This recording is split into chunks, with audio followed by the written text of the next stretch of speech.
High everyone, good evening. Welcome to my another blog. ইসনন্দি চ্যানেলে তোমাদের সবাইকে স্বাগতম। আবার একটা নতুন মিনি ব্লগ নিয়ে চলে এলাম তোমাদের সামনে। কি ভাবছো, এতদিন রমণী মিলে একসঙ্গে কোথায় যাচ্ছি? রমণীরা যাচ্ছি শুট করতে। তোমাদের কাছে আমি শেয়ার করেছিলাম যে আমি একটা রাধিকার শুট করব, তো আমি রাধিকার শুট করতেই যাচ্ছি। তো এই যে আমাদের এসে গেছে গাড়ি, তো চলো সবাই গাড়িতে বসে পড়ি ঝটপট করে। আর আজকে আমার এই লুকটা দেওয়ার পেছনে কার বেশি অবদান?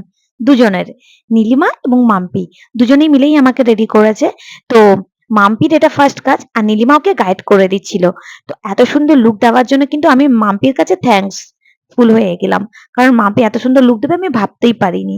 আর যাই হোক, নীলিমা একটু ব্যস্তই ছিল, সে মীরাকে রেডি করা ছিল। তো মানটির সাজানোটা কেমন হয়েছে অবশ্যই কিন্তু তোমরা আমাকে কমেন্ট করে জানিও। আর স্পেশালি আমার কাজগুলো কেমন হয়েছে, রিলস ভিডিওগুলো ব্লগগুলো কেমন হয়েছে সেটাও কমেন্ট করে জানিও, কারণ তোমাদের কমেন্ট আমাদের কাছে অনেক অনেক বেশি গুরুত্বপূর্ণ। আমরা যা কিছু করি তোমাদের উদ্দেশ্যে, তোমাদের কাছ থেকে ফিডব্যাক না পেলে আমাদের ভালো লাগে না। এটা কিন্তু মাথায় রেখো তোমরা সবাই। চলো, রিলস বানানো শুরু হয়ে গেছে। টিয়া পেছনে বসে রিলস শুরু করে দিয়েছে, আর আমরা সবাই মিলে রাউতারার দিকে যাচ্ছিলাম। আর আমিও ফাইনাল লুকটা তোমাদেরকে দেখিয়ে দিলাম। মাম্পি কত সুন্দর করে সাজিয়ে দিয়েছে আমাকে। আর পেছনে ছিল মিতালি, জ্যোতি, ওরাও একটা কাজ করেছে। এত সুন্দর কলসিটাকে ওরাই কিন্তু ক্রিয়েট করেছে কলকা দিয়ে। আর আমার কপালে, মীরার কপালে ওরাই কলকা করে দিয়েছে। খুব সুন্দর লাগছে সবাইকেই। যারা যারা আমাদেরকে হেল্প করলো তাদেরকেও আমি থ্যাঙ্কস জানাতে চাই।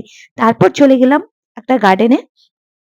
ওখানে গিয়ে আমি ছোট ছোট ক্লিপস নিয়ে নিলাম, কারণ আমাকে তো এমনিতেই রিলস ভিডিও দেওয়ার আছে। তো এগুলো আলাদাভাবে কেন নিলাম, মিনি ব্লগে শেয়ার করব বলে। তো কেমন লেগেছে তা বলো। ফুল আছে, ফুলের ওপর দিয়ে হাত ছড়িয়ে একটা নতুনত্ব ভাবে এক্সপ্রেশন দেওয়ার চেষ্টা করলাম। তারপর ভাবলাম বাঁশি নিয়ে কিছু একটা করি, কারণ বাঁশিটা কৃষ্ণ তো নেই। তোমরা যদি কেউ কৃষ্ণ সাজতে তাহলে খুব ভালোই হতো। তো কেউ যদি কৃষ্ণ সাজতে চাও আর আমার সাথে শুট করতে চাও, সামনের ইয়ারের জন্য কিন্তু আমার সাথে কন্ট্যাক্ট করে নিও। আমি তো অবভিয়াসলি তার সাথে শুট করব। আর এদিকখানে আমি গাছের আড়াল থেকে কৃষ্ণকে খুঁজছি, জানো, খুঁজেই পাচ্ছি না। কৃষ্ণকে খুঁজে খুঁজে আমি হাল্লা হয়ে গেলাম। ভালোই লাগছে না কৃষ্ণ ছাড়া কোনো কিছু। তারপরে নিয়ে নিয়েছিলাম কিছু পিক, যেটা নীলিমা তুলে দিয়েছিল। তো নীলিমার পিক গুলো জাস্ট অসাধারণ। তোমরাই দেখে বলো কত সুন্দর হয়েছে পিক গুলা, তাই না? খুব ভালো হয়েছে না? জানতাম তোমরাও বলবে যে খুব ভালো হয়েছে। খুব সুন্দর সুন্দর পোজে আমাকে বললো দাঁড়াতে, আরো ছোট্ট ছোট্ট করে ক্লিপ গুলো নিল। খুব ভালোই ভাবে সে নিয়েছে, এবং আমাকেও এত সুন্দর লাগবে আমিও সেটা ভাবতে পারিনি। 7 মাইলের কিন্তু ব্রিজটাও আমরা ছাড়িনি। ফিরে এসে কিন্তু ওখানে আবার 2-3টা পিক নিয়ে নিয়েছিলাম। আর ওখানে ছিল দোলনা, তো দোলনায় বসেও একটা পিক নিয়েছিলাম। আর আমার সাথে কারা কারা গেছিল তাদের একটা একসঙ্গে কপি বের করে নিয়েছি। কেমন লাগলো অবশ্যই জানিও। টাটা।